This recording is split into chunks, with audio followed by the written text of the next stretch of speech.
खा रहे हैं और लोग भी यहाँ खुश दिखाई दे रहे हैं। फिलहाल आप नजर बनाए रखिए, लेकिन अब आपको उनकी बात सुनाते हैं जो महज इस मंदिर से 100 मीटर की दूरी पर रहा करते थे, लेकिन 1992 में मुसलमानों के आतंक से उन्हें अपने घर से पलायन करना पड़ता है। उनकी ओर से दर्द बयां किया गया और बताया गया कि प्रॉपर्टी के पेपर्स पे जबरन अंगूठा लगवा लिया जाता था। सुनिए। संभल में प्राचीन शिव मंदिर के कपाट खुले तो आसपास के हिंदू परिवार भी दर्शन करने के लिए पहुंचे, लेकिन उन लोगों में वो परिवार भी शामिल हुए जो पलायन करके यहाँ से निकले थे। उनकी क्या यादें थी, कैसे उन्होंने पलायन किया, वो हम जानने की कोशिश करेंगे। सर, क्या नाम है आपका? मेरा नाम कमल दिवाकर है। कमल जी, कहाँ रहते थे आप संभल में? इस मंदिर से कितनी दूरी पर है? जो इस मंदिर से दीपसराय के बिल्कुल जो लगा हुआ है 100 मीटर की दूरी पर जो बाजारगंज है, अकबरपुर मंडी, जो हमारा घर वहाँ था।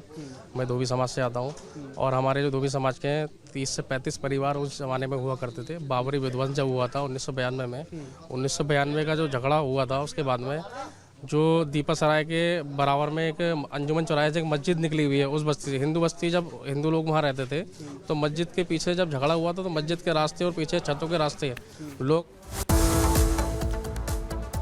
लेकिन सबसे बड़ा सवाल ये कि जिस तरीके से 46 साल पुराना मंदिर संभल में मिलने के बाद वो लोग बिल में घुस गए हैं जो लगातार ये कह रहे थे कि मस्जिदों के नीचे मंदिर ढूंढे जा रहे हैं, अब उसमें से कोई बोलने वाला सामने नहीं आ रहा है। यानी कि जो साजिश है वो खुद ही अब धरती से निकलकर सामने आ चुकी है। देखिए।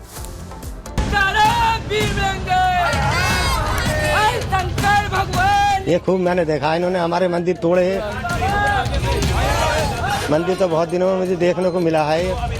गणेश भगवान, हनुमान जी एवं शिव शंकर भगवान की आरती की गई। नियमित रूप से जिस प्रकार से आज हुआ है, इस प्रकार से नियमित रूप से सुबह शाम आरती यहाँ चलती रहेगी। सही मायनों में कहें तो संभल में आज सनातन का सूर्योदय हो गया है।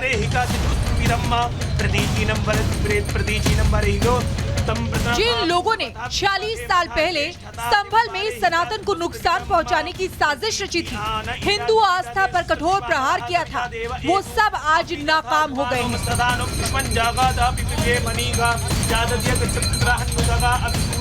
शनिवार को संभल में शिव मंदिर मिला तो आज पूजा भी शुरू हो गई है। सुबह सुबह हिंदू समुदाय के लोग मंदिर पहुंचे, मंदिर का ताला खोला तो भक्तों ने पहले महादेव के दर्शन किए, फिर महादेव के अवतार बजरंग बली का आशीर्वाद लिया। इसके बाद मंदिर की साफ सफाई हुई, शिव जी का अभिषेक हुआ तो बजरंग बली को वस्त्र पहनाए गए और जब मंदिर में आरती हुई तो लोगों की आंखें भर आई। मुझे नहीं पता मैं अपने भगवान से कितना प्यार करती हूँ, बहुत करती हूँ। प्रशासन से क्या मांग करना चाहिए? प्रशासन तो यही मांग है हमारी कि जितने भी यहाँ मंदिर है सभी को ही खुलवाया जाए। अच्छा, भगवान जी खुल गए, मंदिर बनना चाहिए यहाँ पर, भव्य मंदिर बनना चाहिए, बहुत खुशी होगी। मंदिर में सबसे पहले विघ्नहर्ता गणेश जी की आरती हुई,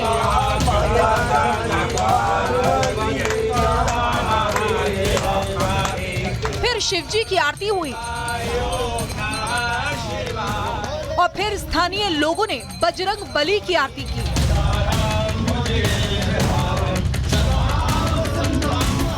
आरती के बाद सनातनियों ने जयकारे भी लगाए और जयकारे भी ऐसे कि कट्टरपंथियों को इन जयकारों की गूंज, सनातनियों की हुंकार आज तो सोने ही नहीं देगी।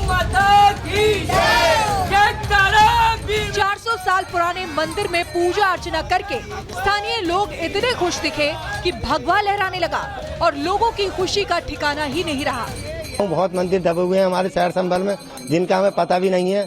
बहुत पुराने, बहुत काफी कूप और काफी मंदिर है हमारे शहर में जो हमको अभी तक नहीं पता है। हम कहीं जाते नहीं शहर के अलावा, डर की वजह से अपने घर ही रहते हैं, अब दुकान पे रहते हैं बस। इसके अलावा हम जब तक यहाँ पे कोई ख्याल रखने वाला नहीं है, इसके ऊपर कोई नहीं है, तब तक हम यहाँ पे आकर के सेवा करते रहेंगे, ध्यान रखेंगे और आरती आदि कार्य करते रहेंगे। मैंने 76 का बलवा देखा अपनी आंखों से, मैंने 78 का बलवा देखा अपनी आंखों से, मैंने 80 का बलवा देखा अपनी आंखों से, मैंने उसके बाद में 84 का, मैंने 82 का बलवा देखा।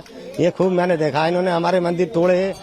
आज हार हो गई है उन लोगों की जिन्होंने साल 1978 में संभल में नरसंहार मचाया था, हिंदुओं को पलायन के लिए मजबूर किया था और हिंदू आस्था को नुकसान पहुंचाया था। हनुमान जी का मंदिर, शिव जी का मंदिर बंद करके रखा गया था। एक भय का माहौल पैदा करके वहाँ से हिंदुओं को पलायन करने के लिए मजबूर किया गया था। अब भय के बल पर, धमकी के बल पर डरा करके जो कब्जे किए गए थे या जो वहाँ से रहने वाले हिंदुओं को या धर्मावलंबियों को पलायन करने के लिए मजबूर किया गया था, अब वो समय समाप्त हो। संभल में सनातन के मिले सबूत इस बात की गवाही दे रहे हैं कि सनातन को खत्म करना, हिंदुओं के इतिहास को मिटाना इतना आसान नहीं है। कट्टरपंथियों की पुश्तें खत्म हो जाएंगी, लेकिन सनातन कल था, आज है और आगे भी रहेगा। फिलहाल मंदिर की सुरक्षा बढ़ा दी गई है। मंदिर में सीसीटीवी कैमरे लगाए गए हैं। पुलिस सुरक्षा में कल से तैनात है। तो वहीं अब इस सवाल का जवाब भी ढूंढा जा रहा है कि किसकी शह पर मंदिर को मिटाने की साजिश रची गई। Bureau report, Republic Bharat. तो संभल में सनातनियों के जयकारों की गूंज सुनाई दे रही है। 4 दशक पुराना मंदिर मिलने के बाद, जो प्रमाण मिले हैं, उसके बाद मुख्यमंत्री योगी आदित्यनाथ ने इसका विरोध करने वालों पर निशाना साधा है। साथ ही जो कब्जा कर बैठे हैं उनको भी आड़े हाथों लिया। देखिए,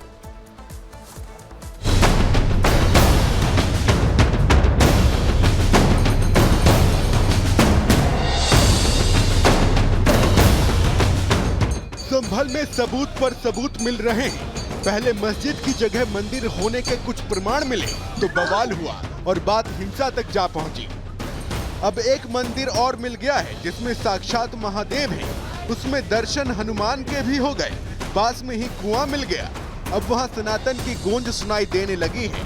तो सीएम योगी आदित्यनाथ अब विरोधियों को आईना दिखा रहे हैं। संभल की शाही जामा मस्जिद को लेकर मामला भले ही कोर्ट में है, लेकिन इस मंदिर मस्जिद विवाद के बीच शनिवार को एक बड़ा खुलासा हुआ है।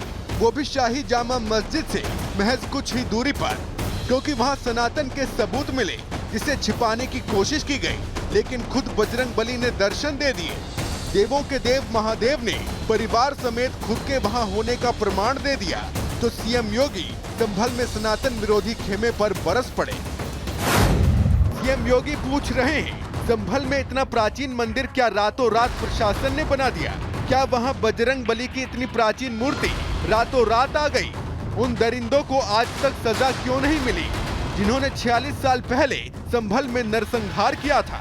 आखिर इस पर चर्चा क्यों नहीं होती है? सीएम योगी के इन सवालों के अलावा सवाल कई और भी हैं। किसने मंदिर को दबाने की कोशिश की? मंदिर का सच कौन छिपाना चाहता था? हम ऐसा इसलिए कह रहे हैं क्योंकि संभल के जिस खग्गू सराय इलाके में मंदिर मिला है, उस मंदिर के आसपास लोगों ने ऊंचे ऊंचे घर बना लिए हैं। मंदिर के शिखर से ऊंचे घरों की इमारत बना दी गई है। चारों तरफ से मंदिर को